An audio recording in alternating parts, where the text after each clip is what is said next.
Well, Ulysses, we are into 2023, and we figure let's talk bold predictions. Way too early bold predictions for the Rays, but hey, it's the offseason. We have to have something to discuss. These are going to most likely be wrong, but we're gonna hope real hard that they all come through. So let's start it right now. You are Locked On Rays, your daily Tampa Bay Rays podcast, part of the Locked On Podcast Network, your team every day. Hello, my name is Kevin Weiss. I'm Ulises Sambrano. And we are the host of the Locked On Rays podcast, part of the Locked On Podcast Network. Thank you for making us your very first listen every day. Be sure you check out and subscribe to our YouTube channel at Locked On Rays, as well as all our other traditional podcasting platforms. We're on Twitter and Instagram at Locked On Rays, and you can email us anytime, voice memos, mailbag questions, whatever it may be, lockedonrays@gmail.com. So, Ulysses, let's get right into it. Our bold predictions, way too early bold predictions for 2023 for the Rays is ... Ulysses, I'll let you go first. What is your bold prediction or bold predictions? Okay, I've got one, but it's a heavy one, okay? It's two Rays starting pitchers will be getting Cy Young votes in 2023. And I'll explain why. Okay, so I'm looking at, between Glasnow, which Steamer has him as a 3.4 F4 player in the upcoming season, and McClanahan, Steamer has him at 4.0 F4.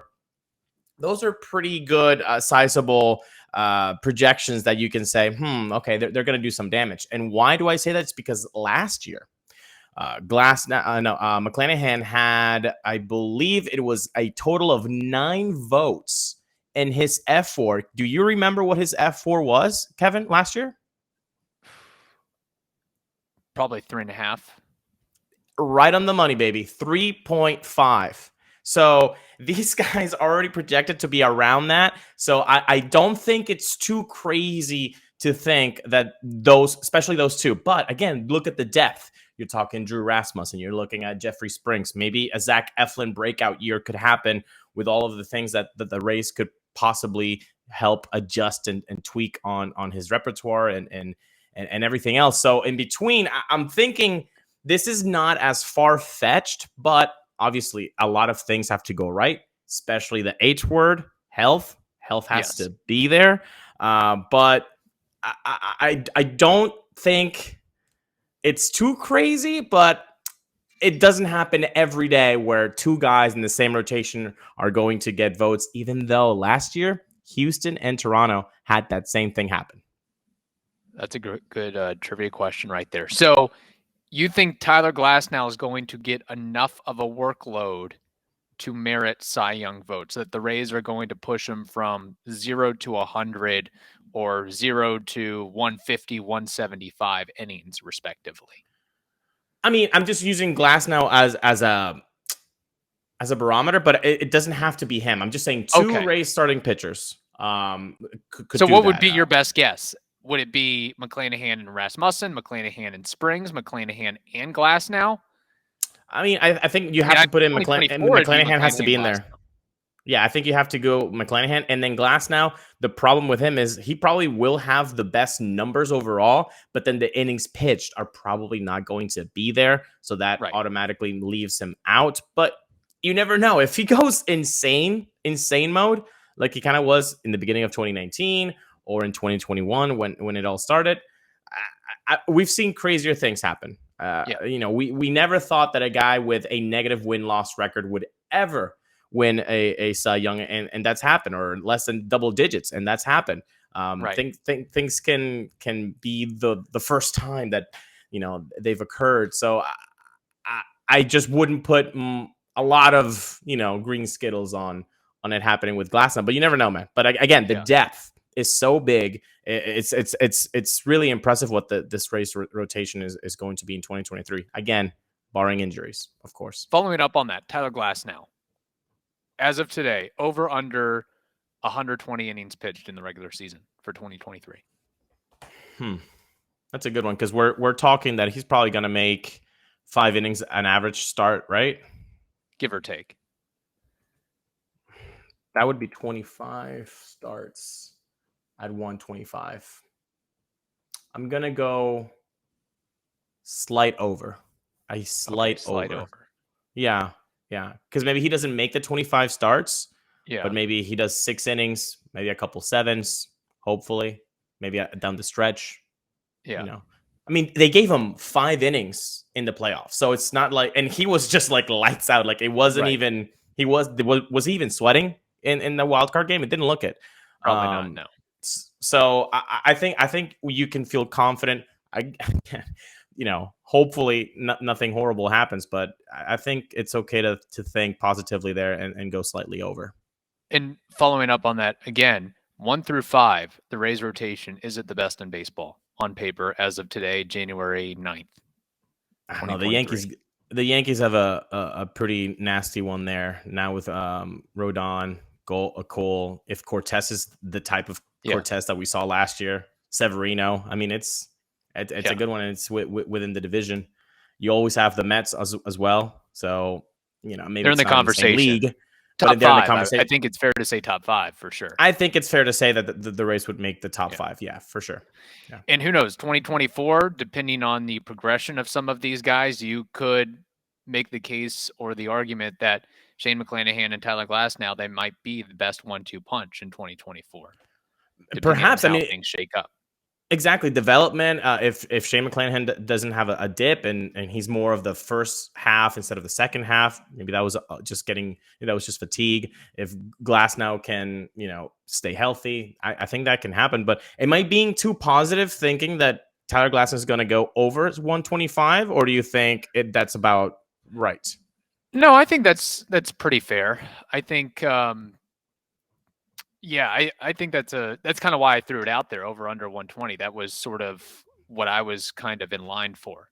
So I think that's fair. He hasn't pitched more than 113 in a season. So we are going above and beyond what he has done ever. So hopefully that happens in 2023. It's about time. Like at some point, a guy of Tyler Glasnow's caliber, not saying it's got to be in 2023, but at some point in his career, he's got to prove that he can put up ace starter innings. You have to be able to, post. You have to be able to eat innings, and not just eat innings for a guy of his talent, but just swallow innings for lack of another word. Do what Charlie would do. First, let's start with Corey Kluber, what he did last year. Yeah. Just post.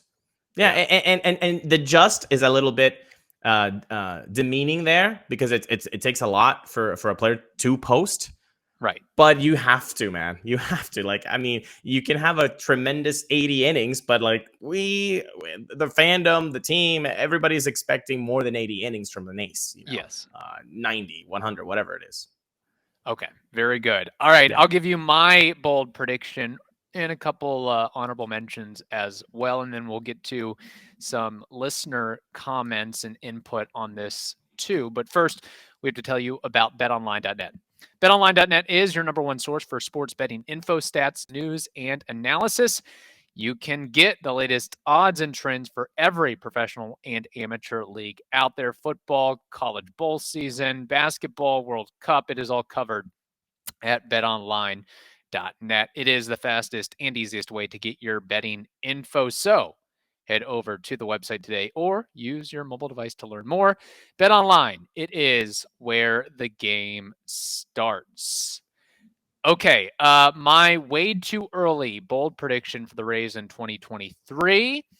And then I've got a couple of quick hitters as well, but it also is pitching related and starting pitching related and innings related and go big or go home. My prediction is that Zach Eflin will lead the Rays in innings pitched in 2023. I'm not saying he's going to be the best starter or the most effective starter, but that he will lead the team in innings. The Rays gave him the largest free agent contract in team history. I think they did that for a reason. They want workload from Zach. And if we look at the history of the Rays, when they give free agent contracts out, they expect those guys to hustle and bustle and be available and eat up innings. I just mentioned Corey Kluber. The Rays signed him to a free agent deal, and he gave 164 innings for the Rays in 2022. Michael Wacha, he was second on the team in innings in 2021. Yeah. We know what the Rays did with the Charlie Morton contract, and he led the team in innings in 2019. He was heavily relied upon. And Zach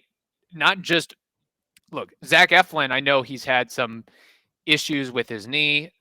Reports are that he feels phenomenal physically, and that everybody's saying that he's going to be able to stay healthy. And whatever you think about that, I think that him coming to the Rays, and then also some question marks that I have about the other starting pitchers in this rotation. Again, Shane McClanahan showed a few minor signs of breaking down in 2022. Jeffrey Springs and Drew Rasmussen, going from that relief pitcher workload to a starting pitcher workload. How is that going to impact them in 2023? We just talked about Tyler Glasnow. He might not be going more than 120, 125 innings. So I think that Zach Eflin might be that guy, might be that Ryan Yarbrough, if you will. And I think he'd put up better numbers than Ryan Yarbrough, but a guy that, hey, you're going to give us 30 starts and you're going to give us 6 1/3, 6 2/3. And here's my other point with Zach Eflin. He has shown and proved it before. He has, I believe there was a season where he gave 158, 160 innings with the Phillies. But if you look at Eflin, it's, we've talked about the health thing. It's been in his knees, not in his arms, shoulder, wrists, hands, whatever it may be.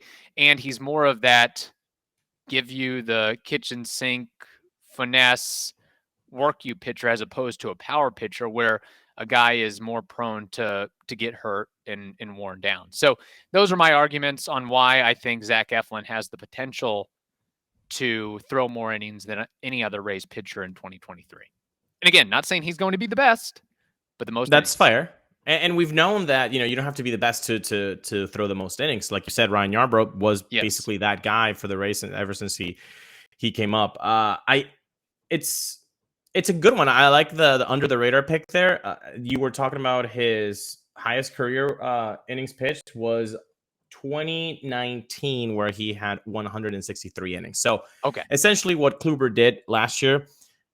I'm not going to say that I don't believe that this could happen, but I would be sorely disappointed if this was the case. That's fair. Yeah. I think things would have gone wrong in the master plan if this were to happen, because I understand your argument with Springs coming from a relief role and then to a starting pitching, and then like what starting pitching role, like how is he going to bounce back the next season? I get that. I'm not that worried about that with Rasmussen, because now he has a year of buffer of just being a starter. Fair. And he had 146 innings last year. So I'm hoping to see some progression there with Drew Rasmussen. I think your prediction is definitely in the cards. However, that's like, I think, imagine if I had said to you this like last year, like 365 days ago, I would have said Taylor Walls is going to be on the top 3 of most games played for the Rays. Right. We would have been like, okay, what happened? Yeah. I think, So, I mean, I don't know. I would be. But then again, I think that there's a reason that the Rays gave Eflin 3 years, $40 million.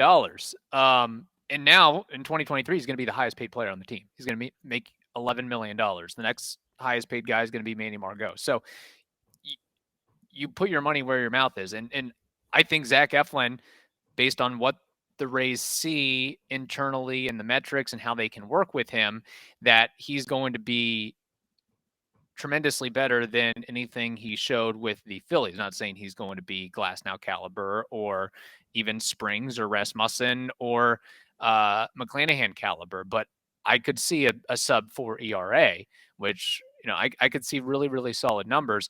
So that's my point with Zach Eflin. I think that could potentially happen. And again, at the end of the day, it's a good thing. Like, you want guys.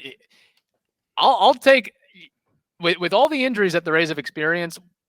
I get your point about, oh man, Taylor Walls, that many at bats, that many games played. But Zach Eflin, I wouldn't be totally disappointed if he leads the team in innings, hoping that the innings aren't 150 or 160, but maybe it'd be nice if it was 170, 180. And then right behind him, it's, Shane McClanahan at 168, as opposed to Eflin. He leads the team with 160 innings, and the next guy is like at 105 or something like that. And there was a year in the recent history with the Rays where that was the case. It might have been the Blake Snell Cy Young year. It might have been, he had like 190 innings, and then like the next guy was like 100. It wasn't pretty, but thank you for saying that. Like that, in that case, then yes, then everything I think is okay. If Zach Eflin leads the innings pitch for the starters, and they're right behind him, like, okay, then nothing bad happened. I think that just speaks about how well Zach Eflin has pitched. If that's the case, if they're right behind him. I would be scared, however, if he's number one and then there's a big gap, because then something went wrong. However, I want to posit this question because I think you kind of answered it without saying it. In the hierarchy of the top five for the starters right now, which Glasnow, McClanahan, Rasmussen, Springs, and Eflin, what is the spot that you would rank right now before seeing him pitch in a Rays uniform? But having seen the other four guys, where would you rank Zach Eflin right now in the starting rotation? It's tough because the numbers, obviously, all those other guys you mentioned besides Zach Eflin, they have shown and proven and posted better numbers than Eflin, I think, has in any one season. But there could be a little fool's gold with Drew Rasmussen, maybe not necessarily Jeffrey Springs, but I would. Again, I'm just playing the money game here, and I know it's a different ball game with the way that free agents and particularly starting pitchers are being paid nowadays. Like, you can be a not good starting pitcher at all and get a deal like Zach Eflin. Yes. So I almost want to cement him like right smack dab in the middle, number 3 in the rotation. Wow. Okay. I think I would go either 4 or 5. I just find it hard to believe, with the way the Rays operate, that they would pay a guy $11 million a year to be the number 5 guy in the rotation. But this is the thing, though. So it's 11, and then 18, correct? Yes, I believe so. Yeah. I get what you're saying. The problem is the market shot up. Like, this was the price. And when you're comparing him to Rasmussen and Springs, like, I mean, they're ARB guys, basically, or pre-ARB guys. So they're going to be cheaper. And McClanahan, pre-ARB guy, so he's going to be cheaper. Like, so we're comparing kind of apples to oranges by saying, well, this guy is making $11 million. No, he just has, more experience, so he gets to dictate his salary more or less. So I don't know. I think either 4 or 5th, 4th or 5th in the rotation, because I after seeing what Rasmussen has done ever since being a starter, I cannot take him away from the 3rd spot. But McClanahan obviously is going to be opening day guy. Glasnow right behind him, and then I think you have Rasmussen. Then it's either Springs or Eflin situation. But also see how the Rays renovated and rejuvenated Jeffrey Springs and Drew Rasmussen in their careers. And I think that's kind of their line of thinking with Zach Eflin. Yeah. So it's one of those good problems to have. I mean, we can't complain about any of those 5 guys at all. No. I can tell you that if you want a delicious treat, but you don't want all the fat and calories, then you gotta try a Built Bar. I'll tell you what makes Built Bar so good, and you know it. I've been saying it for ages now. They're all covered in 100% real chocolate. Okay, it's delicious, and they're only 130 calories, 4 grams of sugar, and 17 grams of protein. So that's an amazing thing for your body. So now you don't need to wait around to get a box. Okay, for years we've been talking about ordering your Built bars at built.com and using promo code LOCKEDON15 to get 15% off. But you now can get them at your local Walmart or Sam's Club. So you go to your nearest Walmart or you walk to the pharmacy section and you can grab yourself a box of Built bars. Same thing at Sam's Club. You can run in and grab a 13-bar box with flavors like brownie batter and coconut almond. So you can thank me later when that happens on your next grocery trip and you get yourself some delicious Built bars. Okay, before we get to some listener comments on their bold predictions, I did want to mention a couple of honorable mention bold predictions that I drummed up. One is that Wander Franco will hit at least 320 in 2023. Again, bold prediction here. And then secondly, the Rays will not have a single player hit 25 or more home runs. Ulises, what do you think about those two briefly before we get into listener comments here? The first one's bold, but yes. I like it. And let's hope that does come true. I like it. That's a really good bold prediction. It's to the point. It's a very good thing to imagine. Wander Franco hitting 322 and that everything else is going to be in there. Like if you don't like traditional stats, if he hits 322, everything else is going to come in. The WRC plus, the OPS, everything, the exit velo, everything, launching, everything is going to be the there. Extra base hits. It'll all work itself out. Exactly. It's only a good thing if he hits 322 exactly. or 320. Now, the second one, you're saying no Rays player will hit more than 25 home runs. Does that include 25 or not? That's my first question. 25 or more. So no, nobody will get to 25. Okay, so 24 is the most any player will hit. I kind of have to tell you that I don't think that's that bold, buddy, because I don't think so either. Oh my goodness. Have we seen that lineup? Who the heck is going to hit 25 bombs? And before the Brandon Lau apologists come through here, they're like, he hit 39.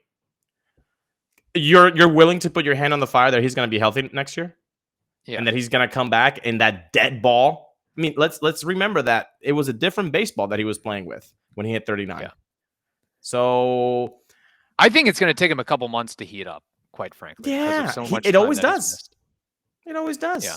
You know, he always has a couple. It takes him a little bit to get going. At the end of the day, the line is going to be great. But I think the second one is not as bold, but that's just the depressing side of me looking at it. So I don't know. Maybe I'm wrong. I could see Brandon. Yeah, I could see Brandon Lau hitting like 6 home runs in the first half and then 18 in the second half, like something crazy like that. Ooh, that'd be a good stretch run right there. Yeah, that'd be nice. Paredes, I don't think he's 20. That's the max he's going to get. And Randy, I mean, he's kind of shown that 2021 sort of his limit at this point. Good. Let's go back to Isak, though. Would you think that Isak's going to get more playing time in 2023 than last year? How many games and at-bats did he have? He had 111 games, 111 games, and he had 331 at-bats. No, I think that's about what he's going to get. I think he's kind of that in-between player that he's sort of that stopgap until you can see what more that Vidal Brujan and Josh Lowe and Jonathan Aranda and Curtis Mead can pitch up. I really don't necessarily see Paredes as like that everyday player who merits 500 plus plate appearances. And let's also be frank, not to say, hey, he earned those home runs. They weren't flukes, but are we going to see 4 home runs hit in a row consecutively? Are we going to see the multi-homer games? I don't know if that's necessarily in the cards in 2023. Fair enough. I don't know. I think you're right on the games. Like 111 sounds like what he could do. I'm hoping, however, that there's some development and that he doesn't start real slow. So that means more playing time. And then maybe he can scratched to 23, 24. But yeah, the other issue too is, I mean, he's not a power to all fields guy, or at least he hasn't shown that. It's pull power, and I think that opposing teams can find a way to exploit that of, hey, let's not throw right into his wheelhouse, down and in or middle in, that he can roll and bowl on it. So I think that's also, kind of having that, not to say sophomore slump, but he's going to have some of those issues and growing pains as teams adjust away from him, if you will. So, all right, let's move on to bold predictions from the audience out there. Chase Ross says, we will have something on the ballpark by opening day, hopefully in Tampa, because it will be nice whenever I move down to Tampa. Awesome, Chase. I believe Chase is situated in Gainesville at the moment, not to blow up his spot there. Dustin Payne says that we pull off a World Series championship. Crazier things have happened. Mark Ragsdale says, I am just glad to be at the Trop for opening day, and I lived in St. Pete when the Trop was built, aka it was called the Suncoast Dome. R. Hill says Curtis Mead wins Rookie of the Year. Ooh. That's a good bold prediction. It That's depends bold. on when Curtis Mead gets called up, I think. It fits the requisite. Is it bold? Heck yeah. It's definitely bold. I like it. Joshua Garner says Rays going to the World Series. Glasnow pitches a World Series no. Giles Dowden says AL East champs. Reckless Randy says Kyle Manzardo up in July. Fan of the 813 says ALCS. Mark says Bauer and Glasnow, pair of aces. Yeah, we've seen a couple of Trevor Bauer joining the Rays comments. I don't see that happening because, one, we know how the Rays very much focus on clubhouse chemistry and the relationship among ball players in the front office. And Bauer's a very mercurial guy, to say the least, and he's a beat to his own drum guy, for better or worse. And Glasnow's kind of that way as well, but I feel like Bauer, where Glasnow is very engaging and everybody loves him, I feel like Bauer turns a lot of people off, and that could be an issue. Bauer wearing a Rays uniform, it's more bold than if you put all of the other bold predictions together. Yeah, they would still have a better chance of happening all at the same time, right? Than Bauer becoming a Ray. Like, that's just not going to happen. What I see is Bauer joining the New York Mets. I could see that happening. I could see Steve that happening. Cohen would do anything. I could also see him joining the Houston Astros because they don't care about what people think of them. They do not in the least. Kentucky Oil Guy says same team as last year, no offense, same results. MLB Siradsky says Colby White / Fairbanks / Adams become the best relief trio in the game. Chris Snyder says they are going to be a totally different team than last year. I mean, unrecognizable, expecting rookies to start producing and Curtis Mead to be great. Curious to see what they do with Eflin's approach. So there we go. A lot of comments from the listeners out there, which we love. Cool.